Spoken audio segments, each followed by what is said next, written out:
Welcome everyone to Amber Boudreau's debut launch party. Her book, The Dragoneer, just came out on bookshelves today. And I'm Tracy S. Phillips. I'm a Wisconsin-based mystery author. Amber and I met at a local conference and have been critiquing each other's work for like 5-ish years. Has it been that many? It seems like it. Oh, okay, thanks. Well, I mean, in a good way, obviously. Okay, sure. And so when I heard that you snagged a publishing contract, I was ecstatic. And I'm so happy to be here today to be invited to introduce you. Thank you. I appreciate you being here. Amber is a native of Northwest Indiana. She attended Indiana University Northwest in Gary, and where she earned a BS in geology. From there, she went on to earn her master's from University of Toledo in Ohio. Since then, she's also earned her certificate in GIS,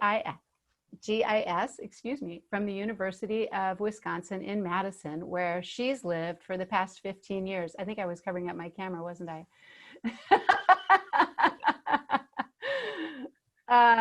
If we weren't in the middle of a pandemic, Amber would be working part-time for the Wisconsin Geological and Natural History Survey. When she's not writing, she can be found taking care of her kids in between household projects. Hey, Amber. Hey, Tracy. Thank you. Yes, yes. If we weren't in the middle of a pandemic, yes. So, your book, The Dragoneer, 15-year-old Moira Noble is interested in geology as well. And she's out collecting rocks, right? And she stumbles across a hidden cave. So I want you to start telling us about Dragoneer. Sure. I'd love to tell you a little bit about the Dragoneer. So I feel like at its heart, and I have the book here, at its heart, the Dragoneer is a story about a girl and her dragon. So Moira Noble, as you mentioned, is trying to go about her business as a regular high school student in modern day southern Wisconsin, and when she comes across this cave, as you said, and this strange creature, the dragon, that tells her that he's a wyvern or dragon. So kind of once she gets over that, she agrees to help him, and when he asks her for a name, she suggests Zephyr. So the two shake hands, and this sort of solidifies the link between dragon and girl. So that's the first time Moira realizes kind of what she's got herself into by befriending Zephyr. And then not only does Moira have to keep him supplied with a steady supply of spicy potato chips, but she needs to learn an awful lot about an awful lot if she's going to keep him safe and help him find his way back to where he belongs. And thank goodness she gets some help. But that's pretty much the beginning of the Dragoneer. And yeah, I won't say more about it than that, but that's what the Dragoneer is about. It's so cool. I remember loving your characters, and Moira Noble, she's in high school, but she has some special abilities, doesn't she? Right. Yes. So it's a fantasy novel. So apparently, being bitten by a dragon gives you some access to certain magics that you're able to do. So yeah, being dragon bit comes with its perks and also its drawbacks. So yeah. Yes. Moira, she's the main character, as you mentioned. So right. What do you like best about her? I like that. Well, I definitely identify with the fact that Moira is just trying to keep everything together. That she's going to school. She's returned to school after she had to leave school for some anxiety issues, which I can identify with also. So to some extent, and I like that she's just trying to keep it all together, and then this happens. So, I mean, there are also some similarities between us in the fact that we're both tall, and we both really like geology. Moira's kind of an amateur rock hound in the story, and I'm obviously study geology. But yeah, so I'm a fan. I like Moira. Yeah. She's very she's also very smart. I would say book smart. Maybe not so much on the experience front, but she's also only 15. So Yeah. there's that. Is there any of her background that you want to talk about? Like, Sure, it comes through in the section that I'm going to read. Actually, that her father has passed away. She's pretty much an orphan. She lives with her Aunt Paige, who was her father's sister. Her mother died a long time ago, so there's that. But when her father passed away suddenly, it sort of touched off this sort of an anxiety issue for her. So she kind of works to overcome that, or has put in the effort to sort of overcome that. And it necessitated her leaving school for a while and being homeschooled. But since freshman year, she has returned, and she's been back in public school. But now in the book, she's just turned 15 and started her sophomore year of high school. So, yeah. cool. Well, I know that there's another cool and surprising character in this book. Yes. He's my favorite.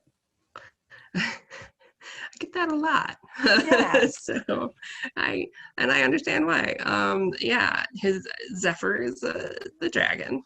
And he's, I definitely enjoy writing him. And I definitely enjoy writing him and Moira together, because I think that relationship is something special. But yeah, Zephyr's great. He's a little different than what you might come to mind when you think of dragon. He doesn't fly, and he doesn't breathe fire, but he does have a taste for hot, spicy food. So this comes across with some like spicy potato chips, and also some hot sauce and things. I think Moira gets him some hot sauce because she knows he likes it. So yeah. Because he drinks it up, doesn't he? I think he might.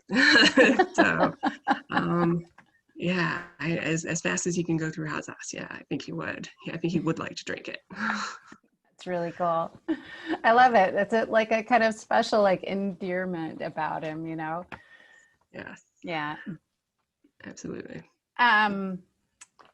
Well, if there's nothing else you want to tell us about the book, do you want to read a few chapters for us, or is Yeah, I would love to read a chapter for you. I will start at the beginning and just read chapter 1, if that's okay with everybody. I'll start there. And this is the Dragoneer. So Moira ran the back of her wrist across her forehead, wiping the sweat from her brow. The rock samples she'd collected that morning weighed more than the food she ate and the water she drank. The extra weight pulled at the straps of her backpack, making her shoulders ache, but it didn't slow her down. Her strides ate up the distance between where she was and where she wanted to be. The briefest of rainstorms had blown through earlier, turning the hills a green so bright her eyes hurt.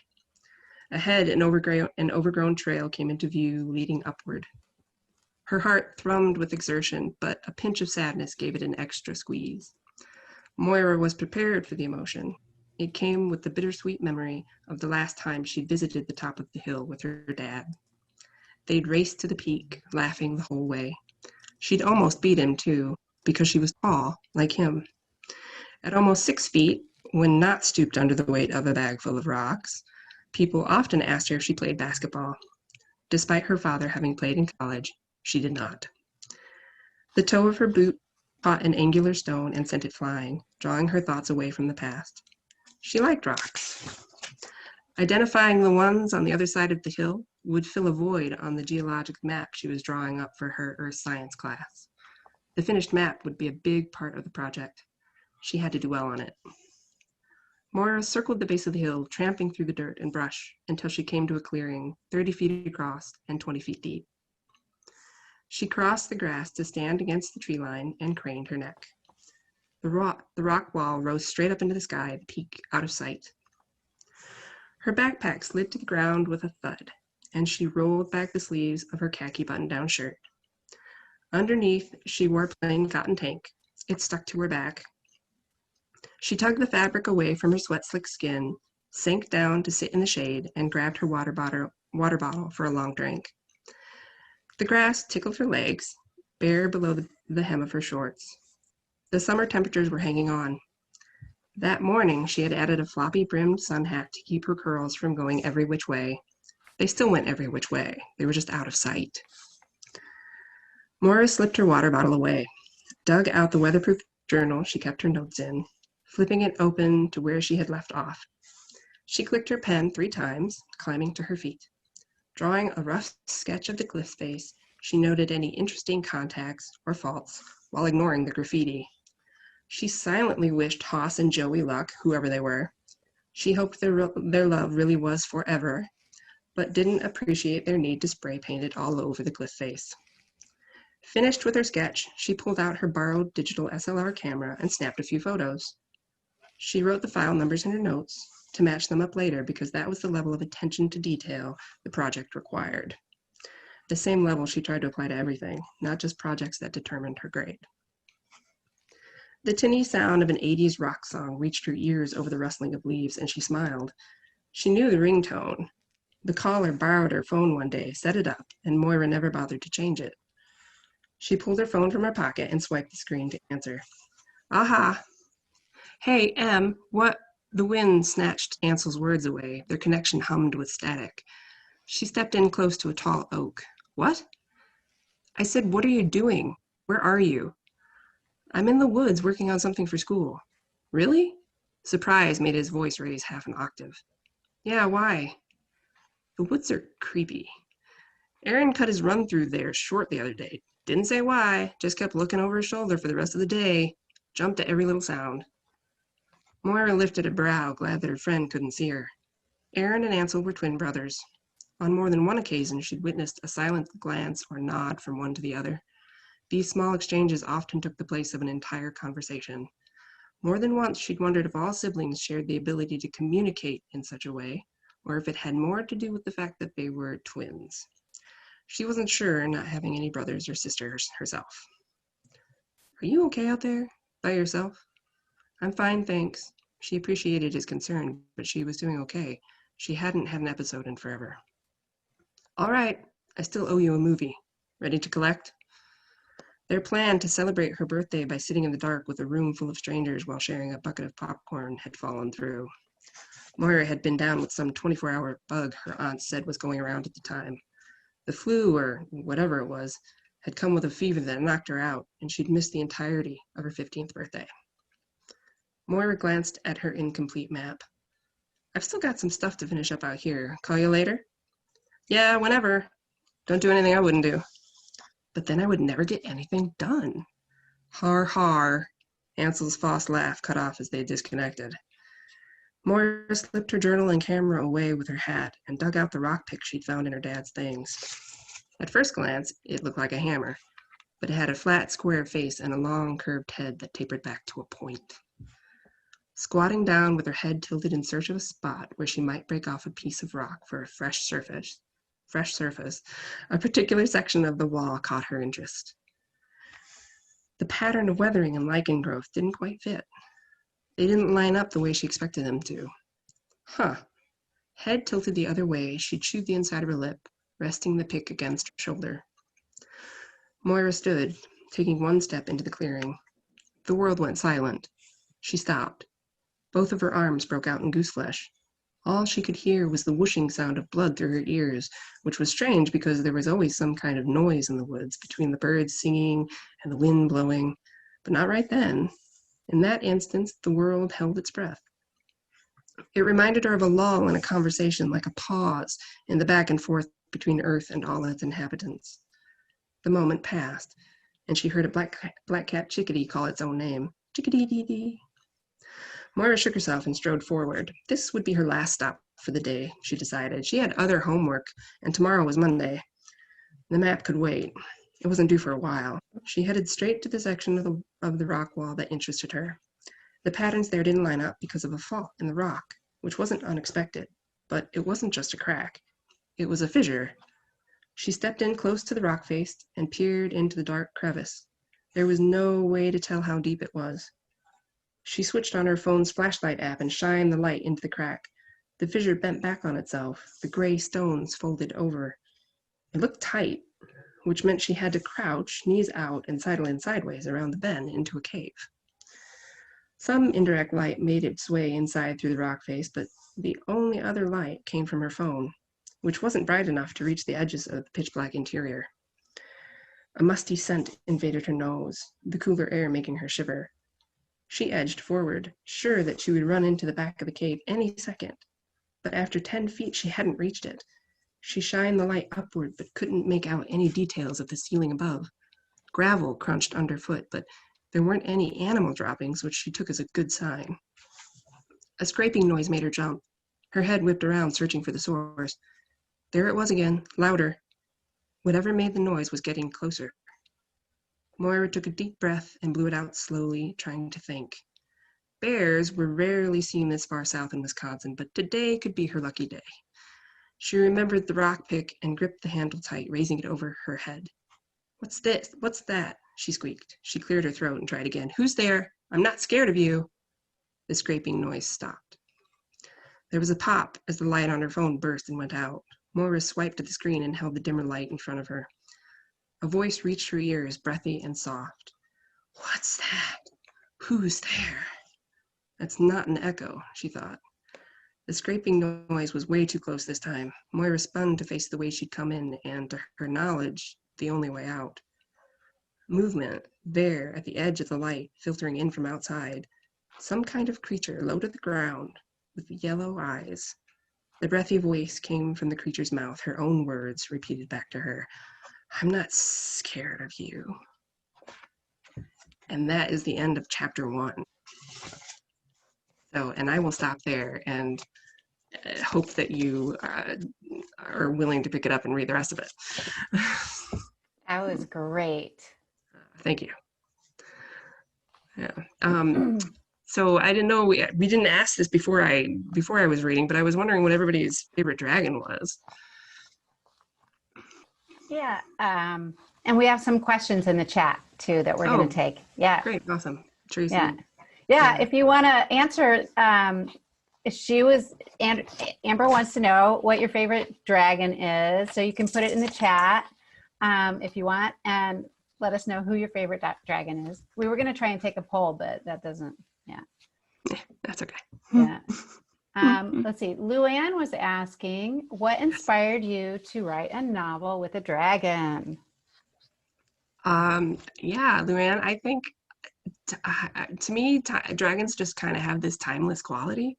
I had actually read a series of books by Christopher Rowley that had a dragon in them by the name of Basil Brooktail.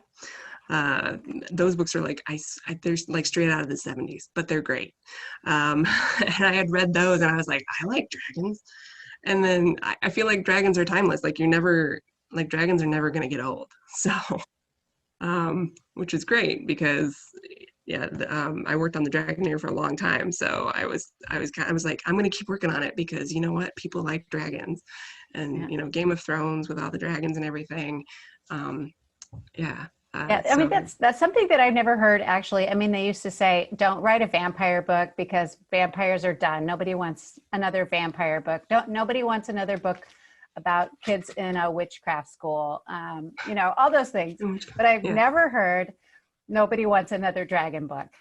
Yeah, that's true. I've heard no, we don't want any more vampires. No, we don't want any more werewolves, but nobody's ever said no to dragon.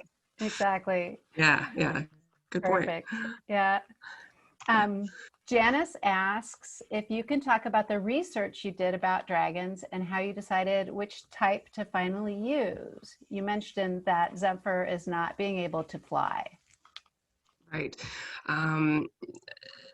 Yes, I don't know how much research there was that went into it other than the books that I read. Like I mentioned, the Basil Brotail series. Basil is a battle dragon, which is kind of what I think Zephyr is as well. Is a battle dragon who doesn't fly. Doesn't mean that there aren't dragons that don't fly where he comes from, but he's just not one of them. I also think of him as being a fairly intelligent dragon because he has hands. He has like 4 fingers and an opposable thumb, just like Moira. So I think in some cultures, the more toes or more fingers that a dragon has, the more intelligent it's considered. So I know I know he's a pretty smart dragon because but yeah, and I also decided, I was like, he's gonna be the worst dragon. I mean, he can't even breathe fire. So as far as dragons go, I mean, he doesn't do either of those 2 things.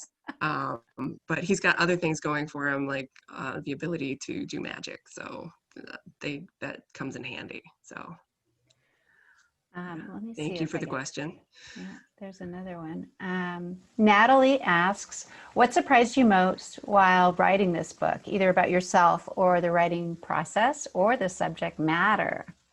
Ooh, wow. Can you repeat the question? What surprised you most while writing this book? Wow. The fact that I was writing a book. No. Yeah, I don't know, the fact that I became really attached to the characters, and that they kind of stayed with me even when I wasn't writing. Yeah, I would, sure, I'll put the book away and I won't write for a while, but I still have Moira and I still have Zephyr in my head over here, and they're still wanting their story to be told. And like, hey, you got to finish that. So Yeah. Oh, I know the feeling. You get those yeah. characters and you just fall in love with them, and there's no stopping that story that's churning in there, right? Right, until you write it, and then even then it's like, really? Yeah. You Yeah, could do better. absolutely. So, Yeah. yeah. Let's see. Patricia asks, how easy or hard did you find working with your editor after you thought your book was done? Ooh, that's a good question. For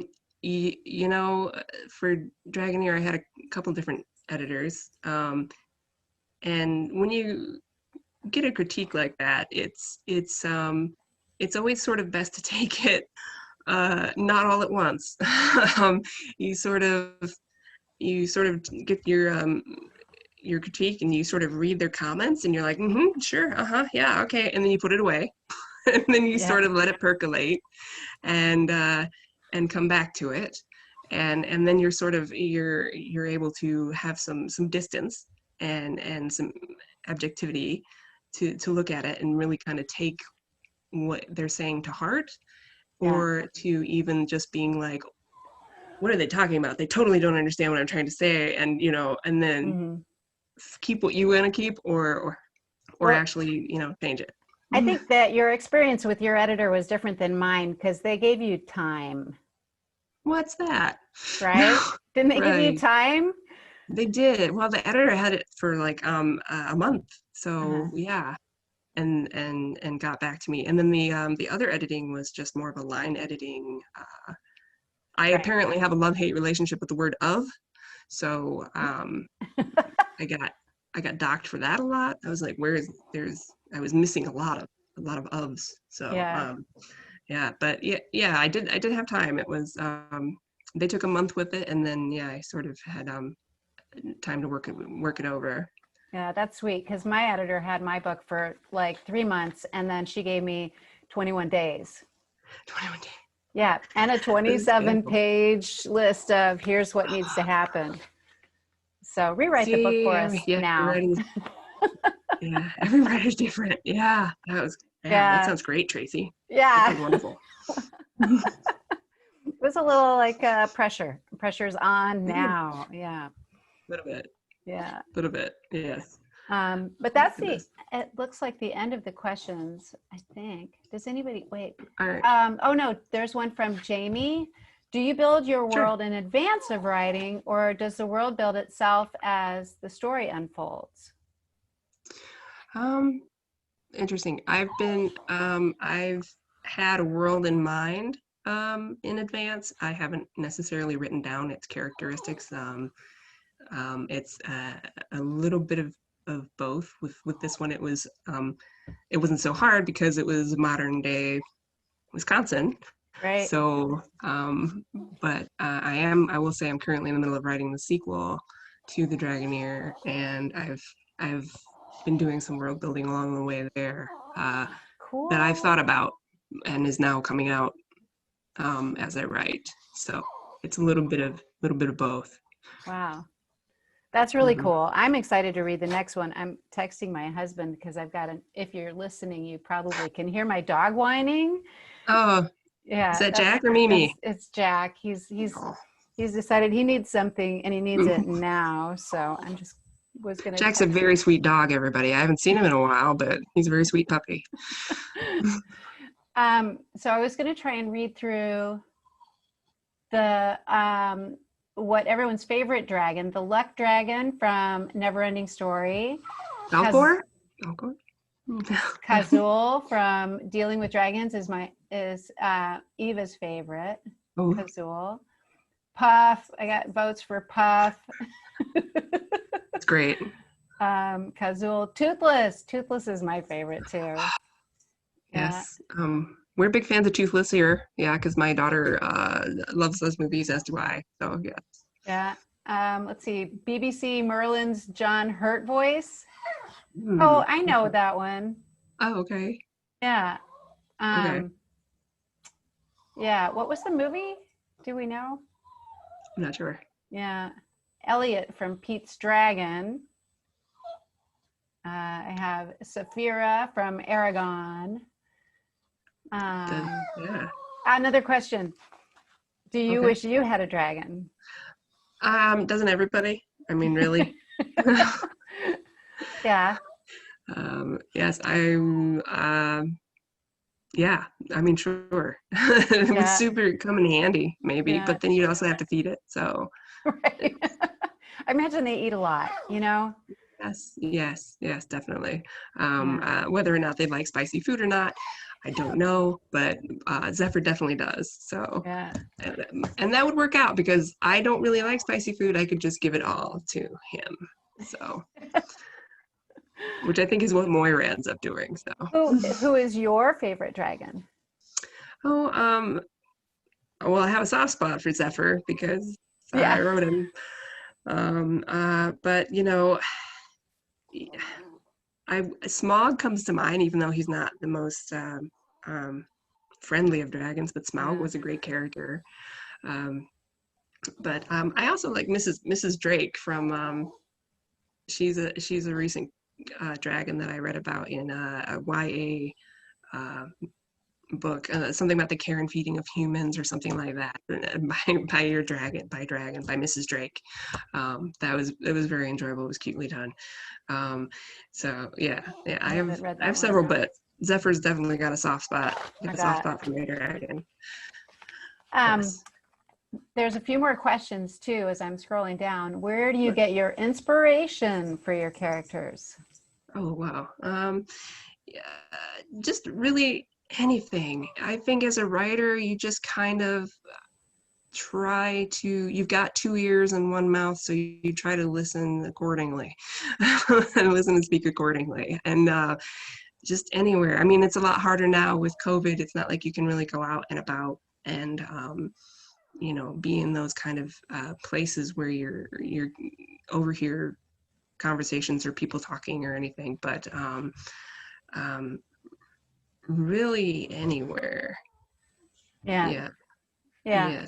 I mean, Mm, watching the news, watching, real people. A mhm, lot of my inspiration comes from people that I know, mhm. and you Yeah. just, I've had people ask me, if my characters are someone I know, you know, like, Yes. no, And plausible deniability. No.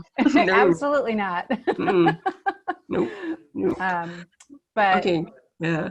yeah, no. But keep in But mind, Tracy writes psychological thrillers. yeah, So, so anyway, yes, right? yes, Right. murderesses. Right. Um, but yeah, no, but you take pieces of parts of people that that you love, or their quirks or whatever, right? Mm-hmm. Yeah, things Absolutely. that make characters interesting. I mean, yeah. Yeah. Let's see, a couple more questions. Do you have to do any research on dragons? I Or have to. Meg? I'd probably like to. Like, how many how many dragons can I find and read up on? Which I do actually. In terms of research, I do sort of look for books that have dragons in them, and I'll read those. Or I guess I would even go so far as to say movie or television and movies. But never watched Game of Thrones. I know people are gonna hate me, but I know there's dragons there. Um, uh, I do kind of go out of my way where I'm like, oh, and there's a dragon sold. Okay, I gotta go look. I gotta go check that out now. I can see that. What? I can see that. Yeah, I'm like, oh, and it's so funny that I will be reading a book in a series and it'd be like the third book in a series, and all of a sudden now there's a dragon. I mean, or a storyline that involves dragons. So I think really they're like going back to the first question. They just kind of are timeless. They come and they come Right. and they go in a circle like everything else. But Yeah. yeah, it's so funny to be reading 10, 11 books into a series, and now there's a dragon. So they do pop up. I get why people like them. So Yeah. Anna has a two-part question. uh-oh. Were there times that the characters demanded a change in plot or something else that you weren't expecting? Hmm. I'm trying to think. I don't think they ever sat up and were like, hey, like, hey now.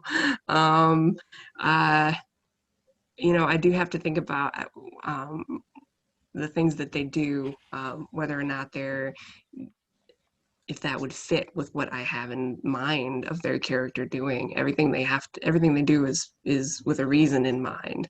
So yeah, I don't think any of them have been upset with me with how things have. I read one time there was a whole article on don't let your sub characters take away the plot.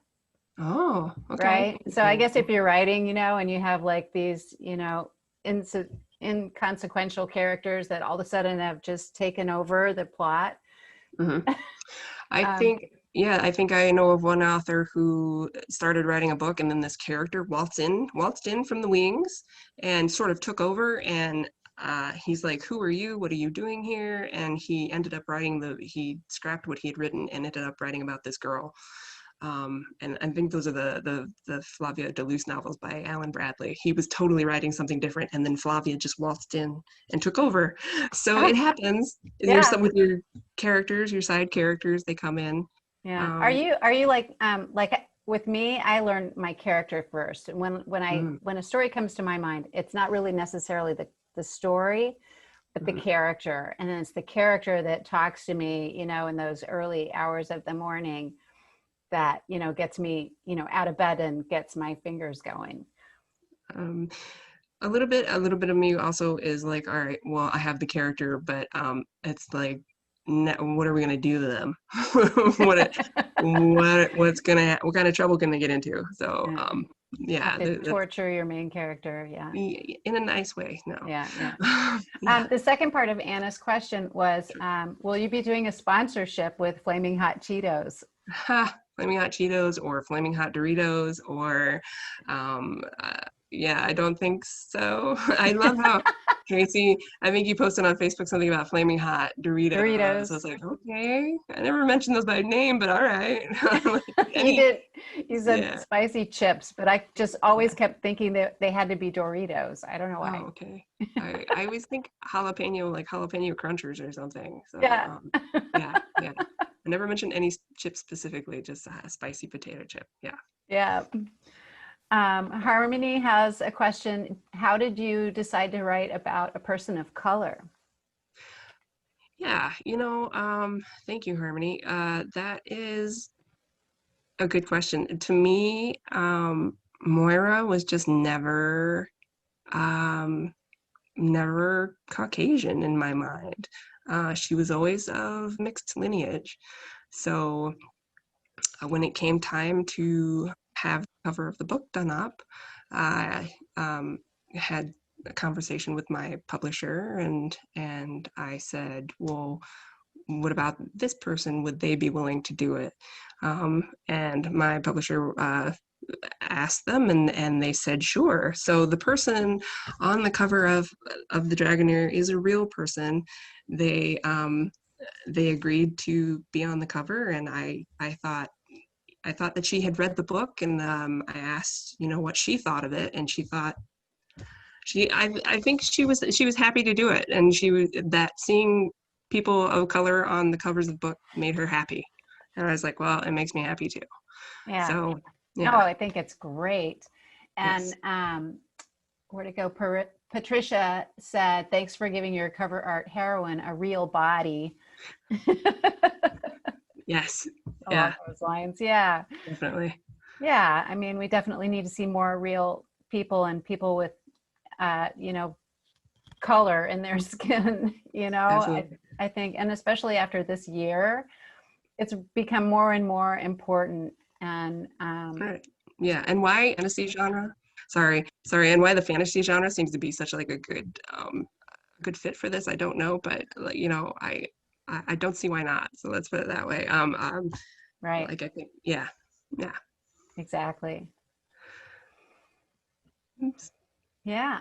Well, that is all the questions. I think if I missed you, holler at me quick in the chat or bring up your video.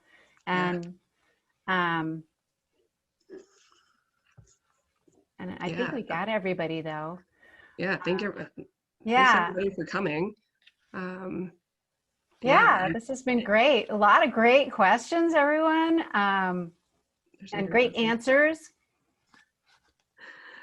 Yes, uh, I Jesse am. says, are you planning, or you already answered that, if that you're working on your next book already? I am. I've written another book in between them, which Tracy's read parts of. That's more of a urban fantasy with werewolves, but I am working currently on the sequel to the Dragoneer. I'm about 50,000 words into it and looking at maybe um, 30 to 40,000 more, and then I'll have the sequel written. So yes, Woo, yes, I'm working on it. that's I awesome. mean, Coming in yeah, 2021. right, right. That would assume that 2020 ends, but yeah, um, seems to be going on forever, but sure. Now Liz is asking, how long did it take you to write The Dragoneer? I don't want to talk about it. So, uh, no, the Dragoneer took me a while. I wrote it and rewrote again. It's been rewritten a couple times. Um, uh, a while. I'm not sure because it's on the order of years.